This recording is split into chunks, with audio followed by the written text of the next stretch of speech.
Good evening students. आज जो हम लोग बात करने वाले हैं वो है नई शिक्षा नीति एनईपी 2020। देखिए आज़ाद भारत की जो सबसे पहली शिक्षा नीति थी वो 1968 में आई। फिर जिस शिक्षा नीति से हम लोग एजुकेटेड हैं वो है 1986 की। 1992 में भी शिक्षा नीति में कुछ बदलाव हुए, लेकिन ये शिक्षा नीति में इतना बड़ा बदलाव नहीं था कि उसे शिक्षा नीति का नाम दे दिया जाए। एनईपी 2020 अब तक की सबसे ज्यादा बेहतरीन, सबसे ज्यादा लोगों से, सबसे ज्यादा बड़ी समिति से सजेशन ली हुई। ऐसा इंडिया में ऐसा कोई कोना नहीं है जहां से एनईपी 2020 के लिए सजेशन नहीं लिया गया होगा। तो ये अब तक की सबसे विस्तृत और सबसे ज्यादा समय देकर बनाई गई शिक्षा नीति है। यह शिक्षा नीति इसरो के पूर्व वैज्ञानिक कस्तूरी रंजन महोदय की अध्यक्षता में बनाई गई है एवं इसमें काफी बड़ा चेंज खासकर स्टूडेंट के लिए है, जिस पे आज हम लोग डिस्कस करेंगे। और वो है 10+2 का जो कंसेप्ट है उसे 5+3+3+4 में चेंज करना। देखिए 10+2 का जो कंसेप्ट है उसमें 6 से 14 साल तक के बच्चों को मुफ्त एवं कंपलसरी एजुकेशन का प्रावधान है। ये मुफ्त एवं कंपलसरी एजुकेशन बच्चों का 6 साल की उम्र से शुरू हो जाता है, लेकिन ये जो 5+3+3+4 का प्रोग्राम है इसमें 6 की जगह बच्चे का जो एजुकेशन है वो 3 साल की उम्र से शुरू हो जाएगा। और ये 3 साल की उम्र में आप सोच सकते हैं कि बच्चे कितने छोटे छोटे होते हैं। ये इतने छोटे छोटे बच्चे स्कूल में जाके क्या करेंगे? तो देखिए यहाँ सिंपल सी बात है कि बच्चे 6 साल के जब होते हैं और वो स्कूल जाते हैं, स्कूल का एनवायरनमेंट उन्हें डराता है। वो घर पे क्या करते हैं? खेलते हैं, आनंदमय तरीके से जीते हैं, मस्ती करते हैं, मनोरंजक तरीके से उनके पास खेल खिलौने, पेंटिंग्स वगैरह यही सब करते हैं बच्चे, और इन्हीं के साथ वो सीखते चले जाते हैं। तो बस एग्जैक्टली यही काम अब प्ले स्कूल, आंगनवाड़ी वगैरह को दिया जाएगा और बच्चे को 3 साल में ही नामांकन लिया जाएगा और बच्चे पे जो गवर्नमेंट की नज़र रहेगी वो 12 की जगह 15 साल रहेगी। 3 साल की उम्र में बच्चे जाएंगे, उन्हें कुछ पढ़ाना नहीं है, उन्हें बस ओपन वातावरण में खेलने देना है, उन्हें खेल-खेल में सिखाना है, जैसे पेंटिंग हो गया, उन्हें कुछ क्रिएटिव करना है, बातचीत करना उनसे, या तरह-तरह के जो बच्चों के गेम्स होते हैं उन्हें प्ले स्कूल में ले जाके गेम्स खिलाना है। ये जो 5 है इसमें जो 3 साल है वो यही कराना है। कोई एग्ज़ाम तो देना ही नहीं है और कोई प्रेशर नहीं है। बच्चे स्कूल जाएँगे, खेलेंगे, कूदेंगे, खेल-खेल में जो सीखेंगे सीखें और धीरे-धीरे वो 3 साल पूरा करके स्टैंडर्ड 1 में आ जाएँगे और धीरे से उनकी पढ़ाई शुरू करवा दी जाएगी। मतलब खेल-खेल में ही उन्हें पता नहीं चलेगा और वो स्टैंडर्ड 1 में आ जाएँगे और उनकी शिक्षा की शुरुआत हो जाएगी। अब इसका फ़ायदा ये है कि चूँकि कम उम्र में वो स्कूल आना शुरू करेंगे तो एक स्कूल के वातावरण से उन्हें लगाव रहेगा। स्टैंडर्ड 1 में सीधे जब बच्चा आता है तो वो एनवायरनमेंट में ढलने में टाइम लेता है।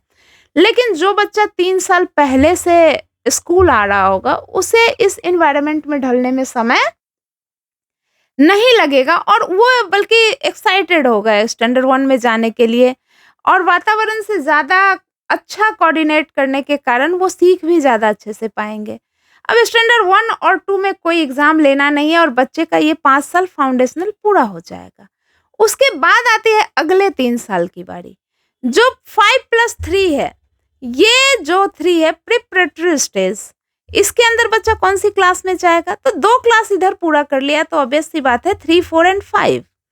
अब ये जो 3, 4 एंड 5 है, इसमें जो मेन मकसद है वो है बच्चे का लैंग्वेज डेवलपमेंट और बच्चे को उनकी मातृभाषा में ही सिखाना। देखिए, यहाँ समझने की बात है कि मातृभाषा फाउंडेशन नहीं है। स्कूल चाहे तो बच्चे को इंग्लिश भी पढ़ा सकते हैं। बच्चा पढ़ना चाहे तो उन्हें जो भी लैंग्वेज पढ़ाना चाहे स्कूल पढ़ा सकते हैं, इंग्लिश में पढ़ा सकते हैं, हिंदी में पढ़ा सकते हैं या उनकी मातृभाषा में। लेकिन ऐसा स्कूल कंपल्सरी नहीं कर सकता है कि तुम्हें ये लैंग्वेज पढ़नी ही पढ़नी पड़ेगी, और ज़्यादा से ज़्यादा नॉलेज उन्हें उनके रीजनल लैंग्वेज में देना है। इसका बहुत बड़ा फ़ायदा है कि बच्चे ज़्यादा नॉलेज से कोऑर्डिनेट कर पाएँगे और बेहतर आउटकम उनके बिहेवियर में दिखेगा। लेकिन इसका एक नुकसान भी है, जो कि यदि बच्चे पूरी तरह से इंग्लिश से और बाकी लैंग्वेज से इस एज में कट जाएँगे, तो हो सकता है कि बाद में उन्हें ज़्यादा कठिनाइयाँ झेलनी पड़े। बट हमारे इंडिया में इसका फाउंडेशन नहीं है, इसलिए स्कूल यदि चाहे तो उसे सिखा भी सकते हैं। अब जो नेक्स्ट +3 है, उसमें बच्चे जाते हैं मिडल एज में, और वो है 5 तक इधर पूरा हो गया ना, तो 6, 7 एंड 8। तो ये जो मिडल एज है, ये है 6, 7, 8। अब इस एज में जो सबसे बड़ी शिक्षा नीति में बदलाव है, वो ये है कि वोकेशनल कोर्स को लाया गया है। बच्चे को उनके सब्जेक्ट के साथ-साथ यदि उनका इंटरेस्ट मछली पालन में है, कृषि में है, या किसी ऐसे खाना बनाने में है, इवन पेंटिंग में है, क्राफ्टिंग में है, तो उन्हें ये चीज़ें भी सिखाई जाएँगी। और सिर्फ सिखाई नहीं जाएँगी, क्लासरूम के सब्जेक्ट के साथ इसका भी उन्हें नंबर मिलेगा, पॉइंट मिलेगा, और इस नॉलेज का उनके लाइफ में वैल्यू होगी। इसके सर्टिफिकेट की, यदि बच्चा कोई है जो मछली पालन सीखता है, तो वो आगे चल के इसमें अच्छा कर सकता है। एक वोकेशनल चीज़ें बच्चे के बिहेवियर के अंदर आ जाएँगी कि वो कुछ टेक्निकल भी सीख सकता है, जैसे आर्टिफिशियल इंटेलिजेंस हो गया, कोडिंग हो गया। तो इन सब तरह की छोटी-छोटी चीज़ें जो कि बड़ा बदलाव लाती है बच्चे के पर्सनैलिटी में, उसके नंबर मिलेंगे, उसके मार्क्स मिलेंगे 6, 7 एंड 8 में। तो ये एक बड़ा बदलाव है। और जो नेक्स्ट है +4, वो है 9th, 10th, 11th and 12th। ये है हायर सेकेंडरी। अब देखिए, सबसे बेहतरीन जो चेंज है हायर सेकेंडरी में, वो ये है कि डिसिप्लिन को हटा दिया गया है। मतलब यदि हम चाहें, यदि हमारे बच्चे चाहें, तो वो मैथ के साथ म्यूजिक लेके पढ़ सकते हैं, ज्योग्राफी के साथ बायो लेके पढ़ सकते हैं। मतलब स्ट्रीम का कोई झंझट ही नहीं है, कोई टेंशन नहीं है। आपका जिस चीज़ में टैलेंट हो, वही आपका सब्जेक्ट हो जाता है। और इससे सबसे बड़ी बात क्या है ना, कि रियल टैलेंट निकल के आएगा। और यदि बच्चे चाहें तो इस एज में एक फॉरेन लैंग्वेज भी सीख सकते हैं, उसका भी उन्हें मार्क्स मिलेगा। तो ये एक इधर रीजनल लैंग्वेज हो गया, फिर एक वो लैंग्वेज सीख रहे हैं, और एक फॉरेन लैंग्वेज। तो लैंग्वेज में भी हमारे बच्चे इस पैटर्न में अच्छे हो जाएंगे। साथ ही स्ट्रीम का झंझट नहीं है, तो बच्चे का मेंटल हेल्थ, क्योंकि टीनेजर्स का मेंटल हेल्थ बहुत प्रभावित हो रहा है आजकल। टीनेजर्स बच्चों का मेंटल हेल्थ अच्छा रहेगा, जो कि देश के भविष्य के लिए बहुत ज़रूरी है। अच्छे मेंटल हेल्थ वाले नागरिक अच्छा एनवायरनमेंट क्रिएट करेंगे, और वातावरण अच्छा होगा तो ऑब्वियसली बात है, उन्नति ज़्यादा होगी। अब देखिए, ये तो फिर से आप यदि जोड़े तो 10 + 2 भी 12 पे खत्म हो रहा था, ये 5 + 3 + 3 + 4 भी 12 पे खत्म हो रहा है। बात यहाँ पे है कि तो अब ग्रेजुएशन का क्या? ग्रेजुएशन, जो कि पहले आप ऑनर्स पेपर लेते थे, या ग्रेजुएशन 3 साल का होता था, वो अब 4 साल का होगा। 4 साल के इस ग्रेजुएशन को समझने की बात है। बहुत ही अच्छी ये पद्धति है। देखिए, 3 साल के ग्रेजुएशन में यदि आप 2 साल करके छोड़ दिए तो वो वैल्यूलेस हो जाता था। लेकिन इस 4 साल के ग्रेजुएशन में ऐसा नहीं होगा। यदि आपने 4 साल के लिए ग्रेजुएशन में एडमिशन लिया, एक तो क्या है कि अब आप सिंपल ग्रेजुएट होंगे, आपका कोई ऑनर्स पेपर नहीं होगा, कुछ खास पेपर नहीं होगा। जो आप मैथ चाहे, म्यूजिक चाहे, ज्योग्राफी चाहे, या आप एनवायरमेंटल साइंस ले रहे हैं और उधर बायो ले रहे हैं कुछ, तो आप मतलब किसी भी सब्जेक्ट के साथ कुछ भी पढ़ सकते हैं।